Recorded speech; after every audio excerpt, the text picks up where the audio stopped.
સુરતમાં કૌશલ વિદ્યાભવનમાં let's see India by કૌશલસ આઈ કાર્યક્રમનું આયોજન કરવામાં આવ્યું હતું, જેમાં ધોરણ 4ના વિદ્યાર્થીઓએ અલગ અલગ કૃતિઓ રજૂ કરી ઉપસ્થિત લોકોના મન મોહી લીધા હતા. સુરતના નાના વરાછા વિસ્તારમાં આવેલ કૌશલ વિદ્યાભવનમાં લેટ્સ સી ઇન્ડિયા બાય કૌશલસ આઈ કાર્યક્રમનું આયોજન કરવામાં આવ્યું હતું. વિદ્યાર્થીઓ દ્વારા તૈયાર કરાયેલ સર્જનાત્મક પ્રસ્તુતિઓ, પ્રદર્શન અને પ્રોજેક્ટ્સ દ્વારા ભારતની સમૃદ્ધ સંસ્કૃતિ, વારસો અને વૈવિધ્યતાનું સુંદર આયોજન કરવામાં આવ્યું હતું.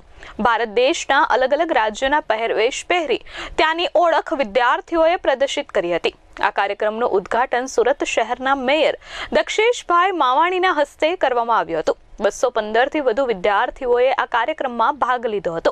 આ કાર્યક્રમને 12 વિષયોમાં વહેંચવામાં આવ્યો હતો, જેમાં ભારતની ભાષા, ભારતના વૈજ્ઞાનિકો, ભારતની સંસ્કૃતિ, ભારતના નેતાઓ, જિયોગ્રાફી, ઇન્ડિયન સિનેમા, પ્રખ્યાત લેખકો, પ્રખ્યાત મ્યુઝિક કમ્પોઝર, પ્રખ્યાત નૃત્યકારો, ભારતના તહેવારો, ભારતનું જમણ અને ભારતનો પહેરવેશ અને ભારતની હિસ્ટોરિકલ મુવમેન્ટ બતાવવામાં આવી હતી.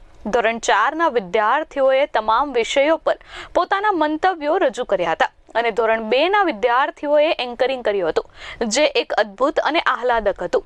આ કાર્યક્રમમાં શાળાના વાલીઓ અને વિદ્યાર્થીઓ સાથે અન્ય શાળાના વિદ્યાર્થીઓ અને વાલીઓ પણ કાર્યક્રમ નિહાળવા પહોંચવાના છે, જેથી કરી બાળકોમાં ભારતની સંસ્કૃતિ અને ભારતની ગૌરવવંતી ઝાંખી હંમેશા પ્રદર્શિત રહે. કૌશલ વિદ્યાભવન દ્વારા વિદ્યાર્થીઓમાં શૈક્ષણિક જ્ઞાનની સાથે સાંસ્કૃતિક જ્ઞાન અને સંસ્કૃતિ સાથે વિદ્યાર્થીઓ જોડાયેલા રહે તે હેતુથી આ આયોજન કરવામાં આવ્યું હતું.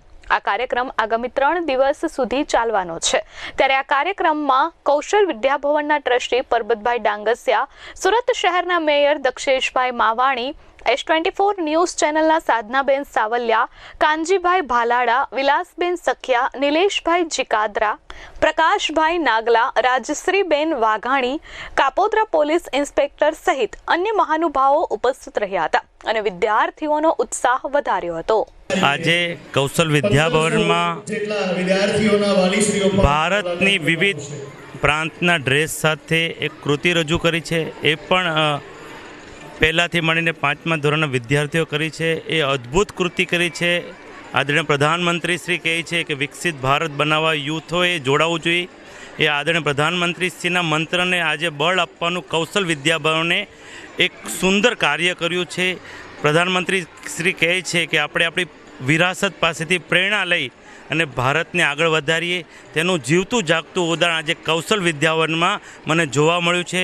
હું કૌશલ વિદ્યાભવનના ટ્રસ્ટી પરબતભાઈ અને પ્રિન્સિપાલ અને તમામ ભૂલકાઓને ખૂબ ખૂબ અભિનંદન પાઠવું છું. લોકો માટે એ જ કહેવું કે તમે આજે સુરત ભારતનું મિની ભારત છે. 28 સ્ટેટના લોકો રહે છે, 33 ડિસ્ટ્રિક્ટના લોકો ગુજરાતના રહે છે. એટલે સુરતમાં જ મિની ભારત છે ને મિની ગુજરાત છે.